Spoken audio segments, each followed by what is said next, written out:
Lové dans son canapé, Émilie est en train de sélectionner les photos de son prochain article. Il mettra en avant une marque londonienne avec qui son agence lui a décroché un contrat. Émilie est une Française installée au Luxembourg. Son métier, blogueuse à plein temps. Après avoir été approuvée par la marque, son article sera publié sur son site.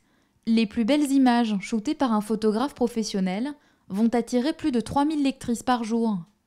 Elles susciteront peut-être l'acte d'achat. C'est ça aussi le phénomène du blog marketing. Émilie l'a bien compris et comme d'autres jeunes femmes passionnées par la mode, elle en a fait son business depuis 5 ans. C'est vraiment récemment, il y a quelques années, que les blogueuses ont commencé à être rémunérées, à avoir des agents. Moi, maintenant, je suis signée dans une agence à Paris, une agence à New York et une agence à Londres. J'imagine qu'à un moment donné, les filles en ont eu marre des magazines de mode. Elles en ont eu marre de voir des filles qui font 1m80, qui font 40 kilos, qui sont photoshopées au maximum, qui sont absolument parfaites. Elles ne se reconnaissent pas. Elles ne se reconnaissent pas non plus dans les vêtements. C'est difficile. Avec un blog, c'est une fille normale. C'est la voisine de tout le monde. On ne fait pas 2 mètres, on n'est pas anorexique. Ma photo, elle est prise par un très bon photographe, elle est éditée, mais je ne vais jamais, par exemple, me photoshopper. Moi, jamais. Si j'ai des cernes, j'en ai. Si j'ai un bouton, j'en ai.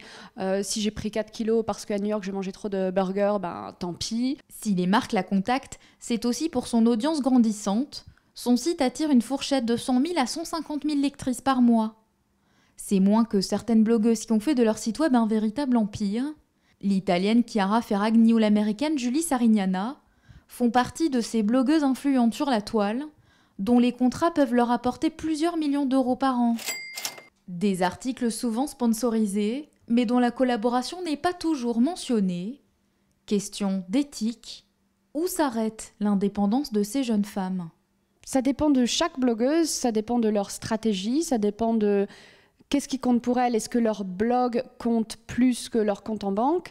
Il y a des blogueuses qui vont accepter absolument tout type de collaboration pour gagner énormément d'argent. Moi, il y a beaucoup de collaborations, mon Dieu, il y a beaucoup de collaborations que je refuse. Je crois que chaque semaine, je dois dire non à une dizaine ou une vingtaine de collaborations parce que ça ne me correspond pas.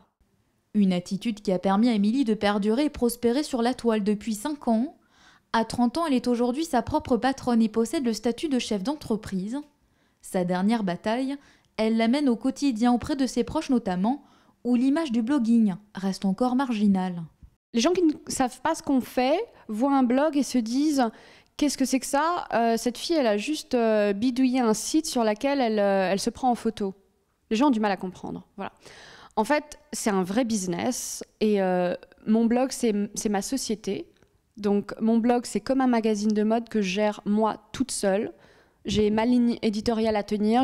Il faut que mon blog me rapporte de l'argent tous les mois. Donc, il faut que j'ai suffisamment de contrats, de publicité, de tout ça pour pouvoir faire de l'argent. Ceux qui la suivent et l'apprécient peuvent en tout cas bénéficier de ses conseils en marketing.